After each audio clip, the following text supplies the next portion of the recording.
Okay, so let's check out the matrix and the two other envelopes. So this is where things start to get interesting as we start to introduce some modulation. First of all, the matrix here, you have all these modulators, amp, envelope, envelope 2, 3, LFOs, which we'll talk about, and all the MIDI expression controls. And by default, there's only three parameters that are enabled for modulation, which is the oscillator 1 wavetable position, the amp, the volume, and the pitch, the global transposition, the pitch. Now, let's, for example, say we want to modulate the wavetable position with envelope number 2. So I'm just going to go here and bring this up. This is the amount. Let's bring it up to 100. So right now this is 0 and this is 100. So I'm going to first set up, let's reset it by double clicking. I'm going to first set up the volume envelope to be a solid sound, happen immediately, full volume, sustain there, and then immediately release. Let's turn this down a bit. Okay, now I'm going to set an amount for the modulation of the oscillator 1 position by envelope 2. And right now what will happen if we set it the same way as envelope 1 is it immediately going to jump all the way to the top, which is a square wave, stay there, and when I release the note, go back down. Nice, but we can do something different. Maybe I can do it so slowly go up to the square wave and just stay there.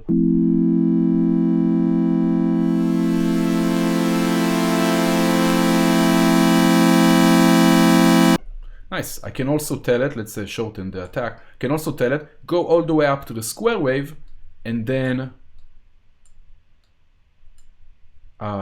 slightly go down to the halfway.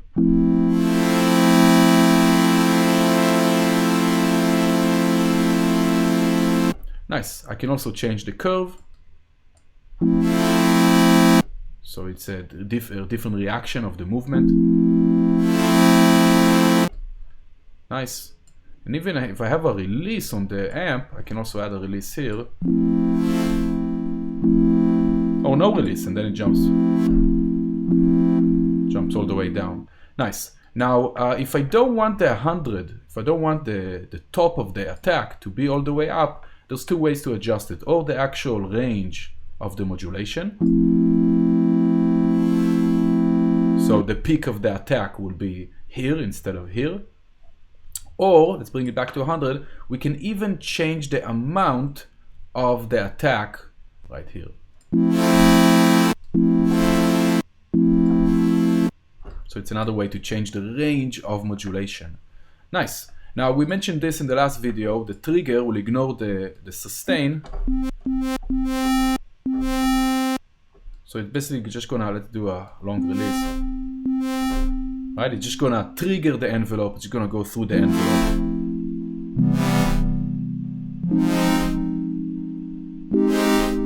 It can be very useful, and the loop can introduce some looping, which might be more beneficial and more controllable if we do it with the LFOs, but we'll talk about it later.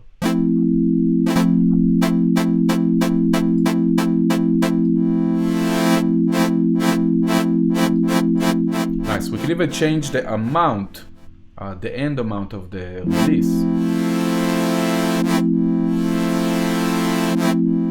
Nice, so there's a lot of interesting things you can do with the envelope 2. Envelope 3 is exactly the same. Here we have the value tab that we don't have in the amp envelope. Peak, initial, and final. Nice. Now, because we only see those three routings, oscillator 1 position, amp, and pitch, how do we get the rest? You just click on them, and then you're going to appear a new row here. So filter 1 resonance, filter 1 frequency, and so on. And as soon as you start modulating them in some way, they're just going to stay there. So if I click on resonance, it's going to open up another row. And it's very useful because you don't have to clutter your entire matrix by seeing everything, you just see the things that you need. So for example, if we modulate the frequency, let's bring this down. Let's make it like a saw.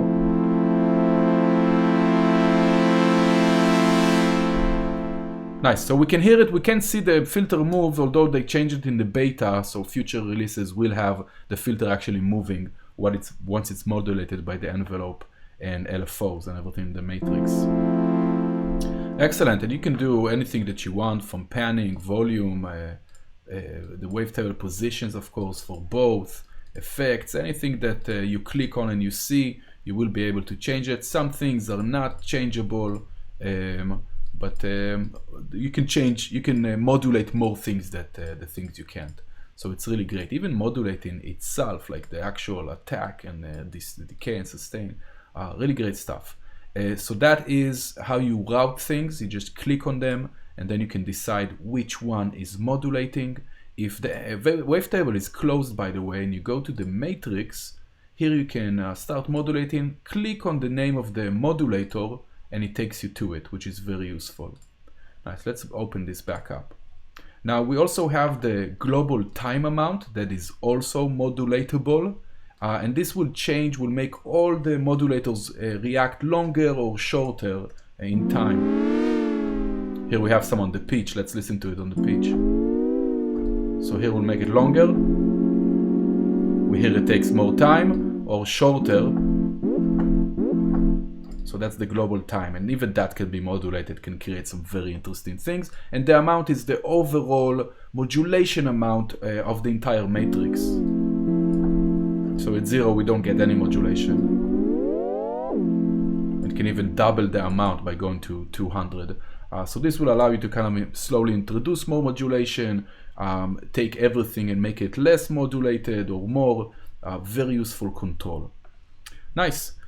Same thing, you apply the LFOs, which we'll talk about in the next video, and the MIDI expression controls in a couple of videos. We'll cover them, but you apply them in the same way. We do have by default the velocity on the amp, so there's some velocity sensitivity. Pitch bend, if you use the pitch bend wheel. Let me open the filter so you can hear that.